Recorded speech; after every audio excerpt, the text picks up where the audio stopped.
প্রায় 3.5 বছরের অপেক্ষা, তার উপর অগণিত সংখ্যক ভিডিও, ব্রাজিলের স্কোয়াড কেমন হবে, একটার পর একটা কল আপে ব্রাজিলের ম্যাচগুলোর অ্যানালাইসিস সবকিছু শেষ হতে চলেছে 18ই মে। 18ই মে ব্রাজিল 2026 বিশ্বকাপের সেই স্কোয়াডটা কেমন হবে সেটা আমরা জানতে পারবো। কার্লো আনচেলত্তি ব্রাজিলের 26 সদস্য সেই দলটি ঘোষণা করবেন, যেখানে কয়েকজন কি প্লেয়ার তিনি মিস করতে চলেছেন। ব্রাজিলের জন্য এই বিশ্বকাপটা অত্যন্ত স্পেশাল হতে চলেছে। তারা হয় আবার এই বিশ্বকাপটা জিতে নিজেদের স্বর্ণযুগের সূচনা ঘটাবে, কিংবা আরেকটা বিশ্বকাপ ব্যর্থতা নিয়ে ফিরবে। কিন্তু শেষ পর্যন্ত যদি ব্রাজিল একটা ভালো পজিশনে থেকে বিশ্বকাপটা শেষ করতে পারে, তাহলে 2030 বিশ্বকাপের জন্য তারা পেতে চলেছে হট ফেভারিটের তকমা। ব্রাজিলের জন্য এই বিশ্বকাপের সবচেয়ে বড় নাম হতে চলেছেন কোনো প্লেয়ার নয়, একজন কোচ, কার্লো আনচেলত্তি। ফুটবলের সবচেয়ে ডেকোরেটেড কোচ, একজন কোচ যিনি সমস্ত সিচুয়েশনে, সমস্ত টপ লেভেল টুর্নামেন্টে নিজেকে প্রমাণ করে এসেছেন। আর 2030 সাল পর্যন্ত ব্রাজিল কোচের দায়িত্ব নিয়েছেন কার্লো আনচেলত্তি। অর্থাৎ এই বিশ্বকাপ তার জন্য একটা অনেক বড় এক্সপিরিয়েন্স হতে চলেছে। এই বিশ্বকাপে তিনি বিফল হন কিংবা একটা ভালো পজিশন থেকে বিশ্বকাপটা শেষ করুন, যা কিছুই তিনি এই বিশ্বকাপ থেকে শিখতে পারবেন, সেটা 2030 বিশ্বকাপের জন্য ব্রাজিলকে হট ফেভারিট করে তুলতে তার সবচেয়ে বেশি ভূমিকা রাখতে হবে। আর বিশ্বকাপের আগে ব্রাজিলের স্কোয়াড প্রেডিক্ট করতে গিয়ে এটাই আমাদের সর্বশেষ ভিডিও। দেখুন, কার্লো আনচেলত্তি তার 55 সদস্যের সেই প্রিলিমিনারি স্কোয়াডটা ঘোষণা করেছেন। এবারের বিশ্বকাপে ব্রাজিল তাদের সেরা কয়েকজন তারকাকে পাচ্ছে না, বিশেষ করে রদ্রিগো, এদার মিলিতাও এবং এস্তেবা উইলিয়ান। এস্তেবা উইলিয়ান সম্ভবত এই বিশ্বকাপে ব্রাজিলের সবচেয়ে বড় রত্ন হতে পারতেন, সম্ভবত বিশ্বকাপের সেরা প্লেয়ারও হতে পারতেন। এরকম একজন পটেনশিয়ালের প্লেয়ার এস্তেবা উইলিয়ান, কিন্তু শেষ পর্যন্ত ইনজুরির কারণে হয়তো তাকে আগামী বিশ্বকাপে আমরা দেখতে পাবো না।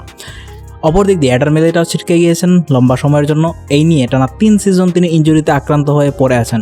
একটা জিনিস ক্লিয়ারলি বলা যায়, তার যে বয়স হচ্ছে সেই হিসেবে এডার মিলিতাও দীর্ঘদিন ব্রাজিলকে আর সার্ভিস দিতে পারবেন না, এমনকি তিনি ক্যারিয়ারটাও খুব লম্বা চালিয়ে যেতে পারবেন না, বিকজ ইনজুরি তার পিছন ছাড়ছেই না।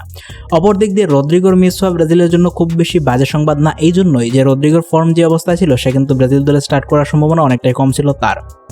দেখুন, ব্রাজিলের যে 55 সদস্যের প্রিলিমিনারি স্কোয়াড ঘোষণা করা হয়েছে, সেখানে নেইমার জুনিয়র আছেন এবং লাস্ট কয়েকটা ম্যাচে তার পারফরমেন্সের পর কার্লো আনচেলত্তি কিন্তু মন্তব্য করেছেন যে নেইমার অনেক বেশি ইমপ্রুভ করছে এবং তার প্রতি কিন্তু শেষ মুহূর্তে ব্রাজিলিয়ান যে ম্যানেজমেন্ট আছে তারা কিন্তু এখন দৃষ্টি দিচ্ছে। কয়েকটা মিডিয়ার মতে জোয়া পেদ্রোর সাথে তার পজিশন নিয়ে লড়াই হবে, অনেকের মতে তার পজিশন নিয়ে লড়াই হতে চলেছে আন্দ্রে সান্তোসের সঙ্গে। তাছাড়াও 55 সদস্যের প্রিলিমিনারি স্কোয়াডে থিয়াগো সিলভার নাম ছিল। তারপর কয়েকটা পজিশনে ব্রাজিলের কোন কোন প্লেয়ার থাকবেন সেটা অনেকটাই নিশ্চিত হয়ে গিয়েছে।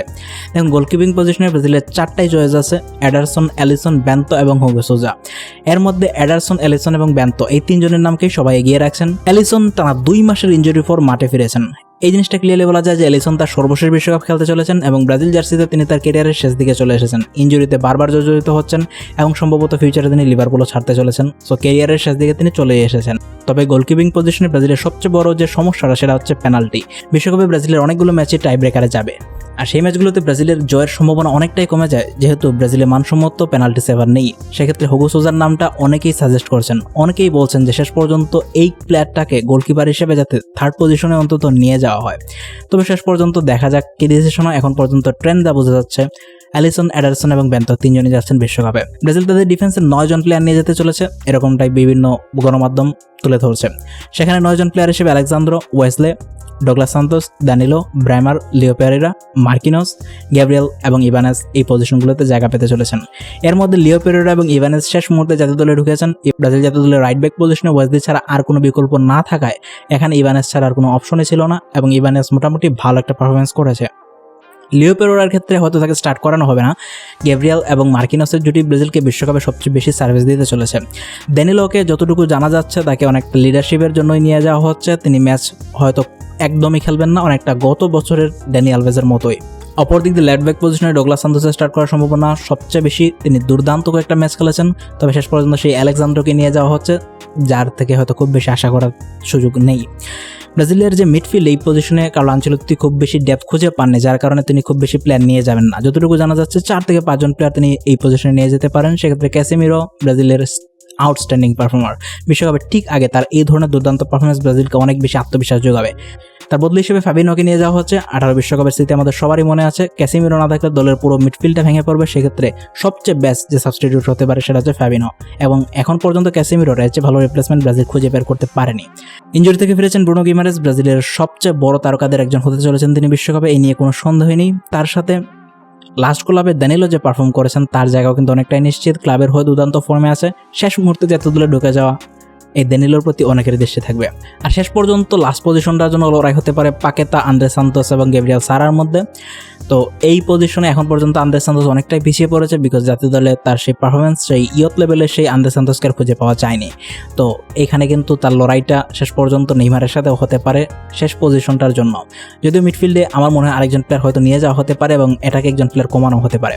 অ্যাটাকারদের মধ্যে Vinicius junior, Raphinha, Cunha, Martinelli এবং লুইস এনরিকে কনফার্ম।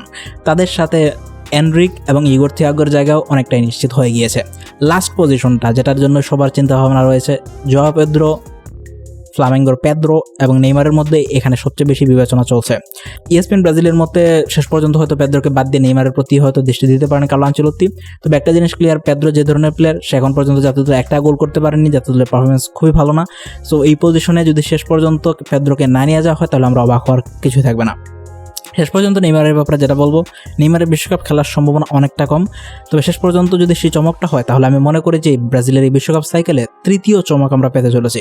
সর্বপ্রথম চমক ছিল ডরিভাল জুনিয়রের মতো একজন কোচ স্থায়ী কোচের দায়িত্ব পাওয়ার পর শেষ পর্যন্ত জাতীয় দল থেকে তিনি অপসারিত হয়েছিলেন, এটা সবচেয়ে বড় মিরাকেল ছিল। দ্বিতীয় মিরাকেলটা ব্রাজিলের এই সাইকেলে হয়েছে কার্লো আনচেলত্তিকে দায়িত্ব দেওয়া। কার্লো আনচেলত্তির মতো একজন কোচ যে ব্রাজিল জাতীয় দলের কোচ হতে পারবেন শেষ পর্যন্ত আশায় ছেড়ে দিয়েছিলেন ব্রাজিলিয়ান ফ্যানরা। একটার পর একটা নিউজ আসছিল, বারবার সেরা রিজেক্টেড হচ্ছিল।